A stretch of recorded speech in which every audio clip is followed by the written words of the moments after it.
और मैंने ये बहुत पहले, जब मैंने ज़िंदगी में पहली दफ़ा मुझे ओहदा दिया गया कि आप ये जिम्मेदारी संभालें सीनियर नायब सदर की, मैंने उस वक्त भी बता दिया था मियाँ साहब को और मरीम बीवी को कि जब भी एक जनरेशनल चेंज पार्टी में आया तो मैं इसका हिस्सा नहीं रह सकता। मरियम नवाज से आखिरी मुलाकात कर मेरी किसी से मुलाकात नहीं है, मैं एक आम आप मिलते भी नहीं उनसे? नहीं, घास ही नहीं डालते उनको? नहीं, घास डालने की कोई बात नहीं है। तो यही काम मैं आके हल कर लूंगा। नहीं, उनके ये कोई दावा नहीं है, लेकिन वो यही दावा है सर। किधर रह रहे हैं आप? दुनिया के कौन से कोने में रह रहे हैं? इस मुल्क के आप टीवी नहीं देखते जी? आप टीवी नहीं देखते? मैं टीवी नहीं देखता, मेरी ये आपकी बड़ी गलत खराबी है। क्योंकि आजकल रोज एक ही चीज मुस्लिम लीग नून बेच रही है कि मियां साहब आएंगे और मुल्क के मसाइल हल कर लेंगे।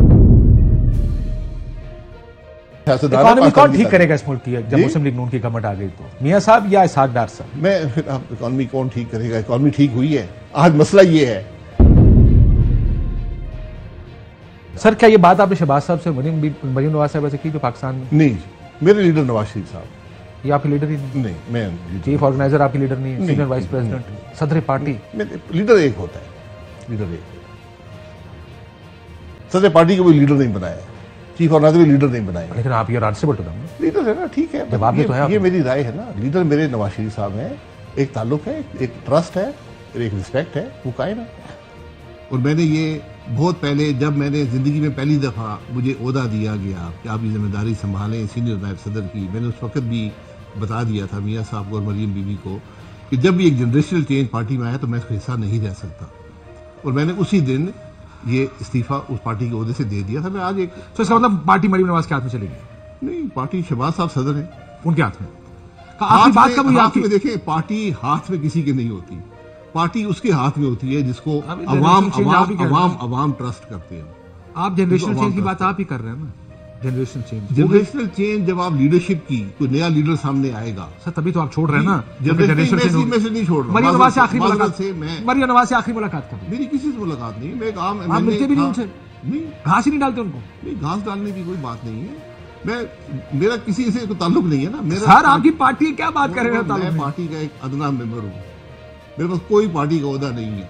मैं इस पार्टी का एमएनए था 12 अगस्त। Sir, there is a reason why इसी जगह मुसलमान नमाज खोकर बैठ के कहता है अगर शाहिद खाकान अब्बासी पार्टी में होगा तो पार्टी बनेगी, अगर शाहिद खाकान अब्बासी नहीं होगा तो पार्टी नहीं बनेगी। मैं पार्टी की बात कर रहा हूं, मैं आजाद इलेक्शन लड़ूंगा। नहीं, मेरा सवाल सुन, कद काट की वजह से कह रहे हैं ना, और तो कोई वजह नहीं। एक कद आपका, आप साबिक वजीर आज़म हैं, आप इस पार्टी के, ये उनकी मेहरबानी है। सर, आप आज अकेले यहाँ बैठे हैं, आज से नहीं, पिछले 1.5, 2, 3, 4 साल से आप यहाँ पे अकेले आके प्रोग्राम्स में बैठते हैं, इसी वजह से बैठते हैं ना। आपकी शफकत है मेरे पास भी। आप हर टीवी चैनल पे इस तरह बैठते हैं सर, ये भी आपकी मेहरबानी है। कद काट की वजह से ही होगा ना। आज आप मुझे ये इस राय का आप ही फैसला कर सकते हैं कि क्या कद है, क्या काट है। कद थोड़ा ज्यादा है, बाकी 6 फुट 4 इंच आपका वो कद है, लेकिन मैं सियासी कद की बात कर रहा हूं। जो है वो आप ही फैसला कर लेंगे क्या कद। मुझे लगता है कि आप 2 किश्तियों में सवार होना चाहते हैं। आप मियां साहब की भी आप थैंक यू करना चाहते हैं, और फिर मैं कभी जिंदगी में 2 किश्तियों का कायल नहीं हूं। अभी 2 किश्तियां हैं ना? मेरी कोई किश्ती नहीं है। मैंने आपको कह दिया कि मैं, आप टाइटैनिक में बैठे। वैसे अगर मुल्क में सियासत का यही अंदाज है जो आज है, तो मैं इलेक्शन लड़ने का कायल नहीं हूं। और ये बात वो आदमी कर रहा है जो 9 इलेक्शन लड़ चुका है। आप इसकी बात की संजीदगी जरा, और 8 जीत चुका है। मैंने कहा 1 भी ना जीता हूं। मुल्क की सियासत के 35 साल मैंने अपनी आंखों से देखे।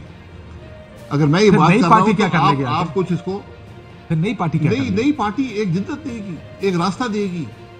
ये मैं, आप इमरान खान से मिले जाएंगे जेल? नई पार्टी जो है, ये जो भी आई, 1 आई, 2 आई, शुक्र आपने ये तो माना है कि नई पार्टी बना रहे हैं। नई पार्टी जो भी आएगी, 1 आए, 2 आए, 3 आएंगी, और वो वजह होगी इन पार्टियों के नाकाम। 2 तो आ चुके हैं सर, इस्तेकाम पाकिस्तान और नहीं, वो इस्तेकाम पाकिस्तान तो आई, उसके बाद भी 2 बन गई है। और मियां साहब ने सोचे अभी उन्होंने आपको जवाब कोई नहीं दिया, ना रोका, ना कहा कि इलेक्शन लड़े, और ना कहा कि मैं इमरान खान से बात करूं। सवाल भी नहीं किया जिसका मुझे जवाब चाहिए था। मैंने अपनी राय का इजहार कर दिया, उन्होंने राय का इजहार किया। कोई राय दी उन्होंने आप मुल्क के मामलात पर? मैंने बताया ना कि उस जो मुलाकात थी, उन्होंने यही कहा मैं आके हल कर लूंगा। नहीं, उनके ये कोई दावा नहीं है, लेकिन वो यही दावा है। सर, किधर रह रहे हैं आप? दुनिया के कौन से कोने में रह रहे हैं? इस मुल्क के, आप टीवी नहीं देखते? जी आप टीवी नहीं मैं टीवी नहीं देखता, मेरी ये ये आपकी बड़ी नाकामी है। खराबी है, अब क्योंकि आजकल रोज एक ही चीज मुस्लिम लीग नून बेच रही है कि मियां साहब आएंगे और मुल्क के मसाइल हल कर लेंगे। बिल्कुल मैं है, आपको ये अगर बात आप है, ये बात मुमकिन होगी, लेकिन मुझे इस दावे का इजहार मियां साहब ने कम से कम मेरी मीटिंग में नहीं नहीं, किया। वो यकीनन एरियत रखते हैं, मुल्क के वज़ीर-ए-आज़म रहे हैं 3 दफा, 40 साल से सियासत में हैं, सबसे सीनियर सियासतदान। इकोनॉमी कौन ठीक करेगा इस मुल्क की जब मुस्लिम लीग नून की गवर्नमेंट आ गई तो? मियां साहब या इसहाक डार साहब? मैं फिर आप इकोनॉमी कौन ठीक करेगा? इकोनॉमी ठीक हुई है। आज मसला ये है कि हर जमात पिछले 3 साल में इक़्तिदार में रह चुकी है। सर, क्या सवाल ये इकोनॉमी नहीं, ठीक कर चुकी है? सवाल ये मेरी बात नहीं, सुन लेना, मेरी 16 बात सुन। महीने में काम ना करके आज वो ये कह रहे हैं कि मैं आऊंगा तो मुल्क की मैशत ठीक जी, होगी। मैं यही कह कैसे? रहा हूं, मैं भी यही कह रहा हूं। कैसे? मैं क्या कह रहा हूं, मेरा भी यही सवाल है कि इमरान खान साहब भी रहे हैं, उनकी जो अपोजिशन थी वो भी हुकूमत में आ गई, 16 महीने वो भी गुजार के चली गई, क्या मैशत बेहतर हुई है? क्या डार साहब ठीक कर लेंगे आगे? शख्सियत की बात नहीं, नहीं, चले शख्सियत की बात नहीं है। मुझसे मिनिस्टर डार साहब के बारे में सवाल करेंगे, डार साहब अगर जो जिसके वज़ीर-ए-आज़म होंगे वो समझता है ये ठीक करेंगे, फिर दोनों जिम्मेदार हैं, काम करें। That's not the point sir. Point ये है कि डार साहब वजीर खजाना रह चुके हैं।